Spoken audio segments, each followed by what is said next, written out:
Title: We were on a cruise ship. I was tired, so my wife told me to go to the room while she stayed at the bar. In the middle of the night, the captain stormed into my cabin. "Sir," he said, showing me a photo, "is this your wife?" I said yes. "Sir, don't leave the room." Start. The knock came just past midnight. A hard, urgent knock that didn't belong on a vacation. I was half asleep, the hum of the ship's engine pulsing through the walls, when the door burst open. The captain stepped in, tall, uniform sharp, eyes tense. Behind him, 2 officers stood like shadows. "Sir," he said, holding up a tablet, "is this your wife?" I said yes.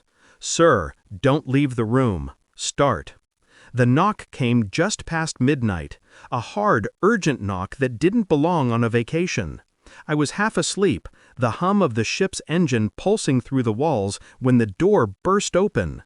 The captain stepped in, tall, uniform sharp, eyes tense. Behind him, 2 officers stood like shadows. "Sir," he said, holding up a tablet, "is this your wife?" The photo was grainy, taken from a security camera. But yes, that was her. The red dress I'd bought for her birthday, the silver chain around her neck, and that smile she used when she thought no one was watching. "Yes," I whispered. He nodded once. "Sir, please stay in your room. Do not leave." And just like that, the door shut. Silence returned. 15 minutes later, my world was no longer mine. We had been married for 7 years. Met at a beach bar in Miami. She laughed at my quietness, said I looked like a man with secrets. I told her she was wrong. Back then, I didn't have any.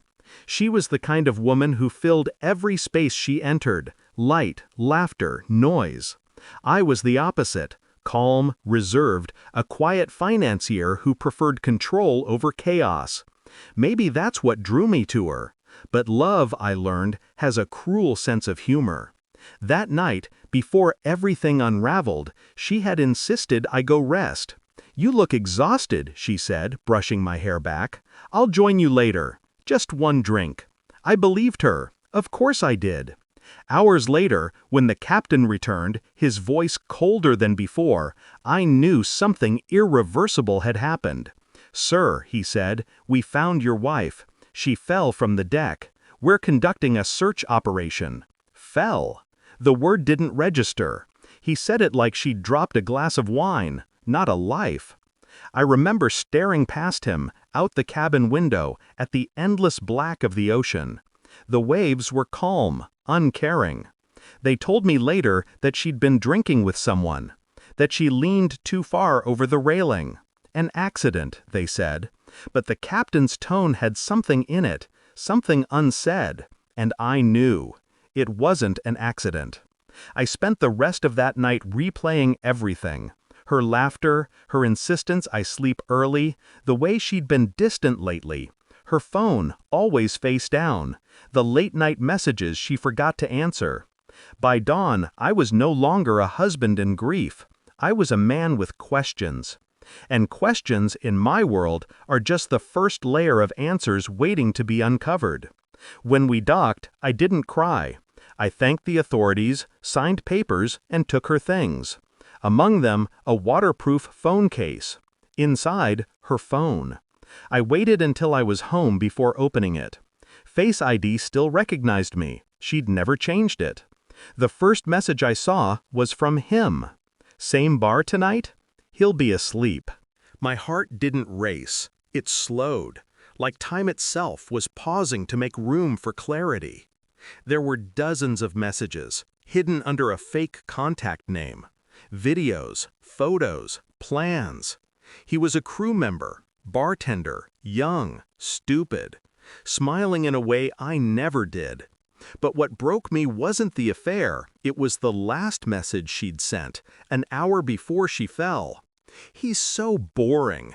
I'll tell him I love him one last time tonight. Then I'm done pretending." Pretending. 7 years reduced to a performance. I didn't call the police, didn't scream, didn't break anything. I just planned. 3 months later, I booked the same cruise, same ship, same route, alone.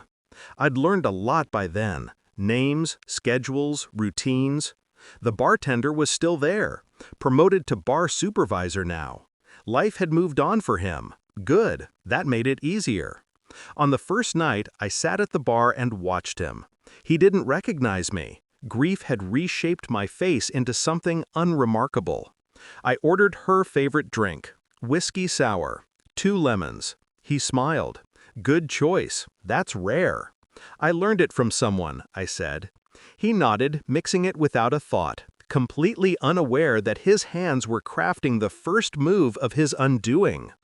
Over the next few days, I became his friend, the quiet guest who tipped well, asked the right questions, and listened more than he spoke. People always confess to those who seem harmless. He told me about a woman once, said she died accidentally on a cruise months ago.